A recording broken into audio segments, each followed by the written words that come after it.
Welcome to This Explainer. Today, we're diving straight into China's Belt and Road Initiative, exploring the infamous debt trap concept and asking the big question: how exactly does the dragon swallow poor economies? We're going to skip the sensational headlines and look strictly at the data, the academic research, and the shifting realities on the ground to figure out what's really going on. So, let's get right into this highly polarized debate. For years, the narrative has been that China deliberately entraps developing nations with loans they literally can never repay. But when you look closely at the evidence, the reality of global finance and structural asymmetry is actually way more nuanced and honestly far more fascinating than that popular narrative suggests. Here's our roadmap for today. We're going to cover the debt trap myth, structural dependency theory, bypassing multilateral frameworks, leveraging diplomatic concessions, asset leases under pressure, and finally, evolving tactics and defenses. Let's start with Section 1, the debt trap myth. You've probably heard the term debt trap diplomacy. It was actually coined back in 2017 by Indian scholar Brahmachelani, and it suggests a highly deliberate, premeditated strategy. In this view, debt is basically used as a modern, calculated substitute for territorial conquest. The idea is that China extends massive loans it fully expects the borrower will default on, specifically so they can swoop in and seize strategic assets like ports or airports. But here's the thing. That theory sparked some intense academic scrutiny. Revisionist scholars, like Deborah Brodegum, as well as Jones and Haimiri, started digging in and questioning if this top-down evil master plan was actually real. And what they found was that Chinese lending is often highly fragmented. We're talking about multiple state banks, provincial actors, and private firms all lending independently, rather than operating under some single, perfectly coordinated predatory plot. Which brings us to Section 2. Structural dependency theory. This is where the story gets incredibly interesting. To understand what's really happening, we have to look at Albert Hirschman's structural dependency theory. See, China doesn't necessarily plan the crisis from the very start, but once the developing economy gets stuck in a massive web of debt, China's dominant position as the primary creditor naturally hands them immense coercive leverage. Basically, the weaker state's sheer terror of losing future access to capital disciplines its behavior after the fact.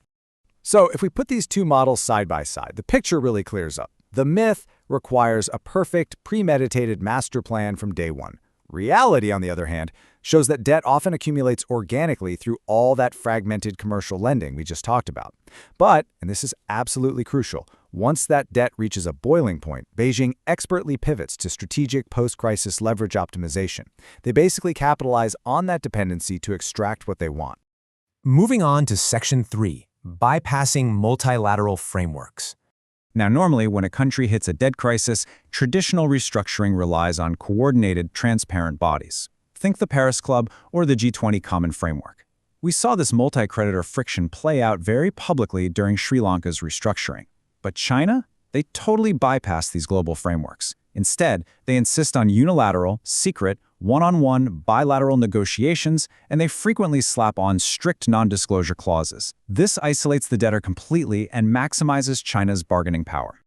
And you've got to notice how China is currently evolving its financial tactics. They aren't just blindly funding new concrete megaprojects anymore. Now they've shifted heavily into balance of payments rescue finance. In places like the Maldives or Pakistan, China is stepping in with currency swaps and bilateral debt deferrals. What this does is keep the borrowing nation technically solvent, sure, but functionally, they remain entirely trapped in a state of ongoing dependency on Chinese discretion. Let's look at Section 4. Leveraging diplomatic concessions. It turns out, keeping those financial lifelines open comes with strings attached. Host nations quickly learn that survival requires a quiet, compliant alignment on China's core geopolitical positions. Whether it's Taiwan, Xinjiang, or maritime claims in the South China Sea, heavily indebted countries suddenly become very reluctant to voice any opposition. Just look at the Maldives. A government elected on an explicitly India-out platform notably softened its stance when faced with severe liquidity shortfalls. They knew they just couldn't afford to alienate potential creditors. Or take Tajikistan, which actually settled its debts in kind by literally granting China development rights over its gold and silver mines. To really put the depth of this structural influence into perspective, check out this staggering statistic. Between 2020 and 2024, a massive 81% of Pakistan's arms imports came directly from China.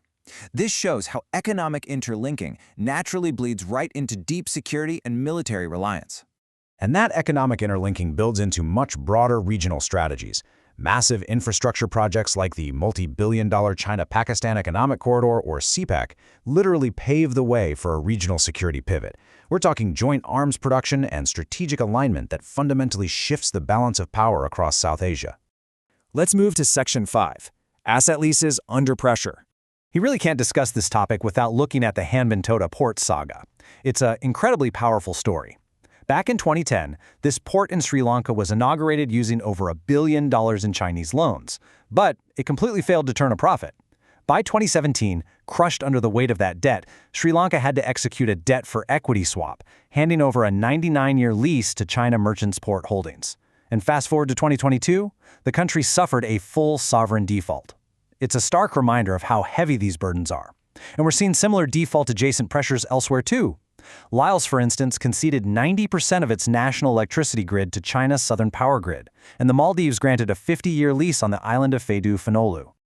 The geopolitical fallout of these leases is absolutely profound. A great example of this is when the Chinese high-tech research vessel, the Yuanwang 5, wanted to dock at Hambantota. It sparked a massive regional controversy, especially with India.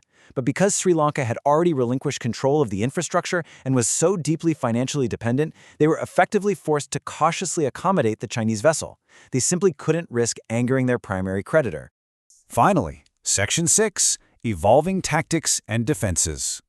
Now, regardless of how strictly accurate the whole debt trap narrative is, it has carried a massive reputational cost for China. In response, Beijing is actively recalibrating. They're actually pulling back from those massive, unconditional mega projects of the 2010s. Instead, they're adopting what's called a small is beautiful approach, which you can see in initiatives like CPEC 2.0. They are redirecting their focus toward energy, mining, and manufacturing investments that offer much clearer, safer commercial returns. But what about the borrowing states? To survive this structural asymmetry, they are building critical policy defenses. Host nations realize they must mandate strict contract transparency to prevent secret traps. They're also increasingly demanding open, competitive bidding, utilizing joint venture structures so they can actually retain some equity, and importantly, they are actively diversifying their debt away from a single source by engaging with India, Gulf states, and multilateral lenders. Which really leaves us with one massive, lingering question.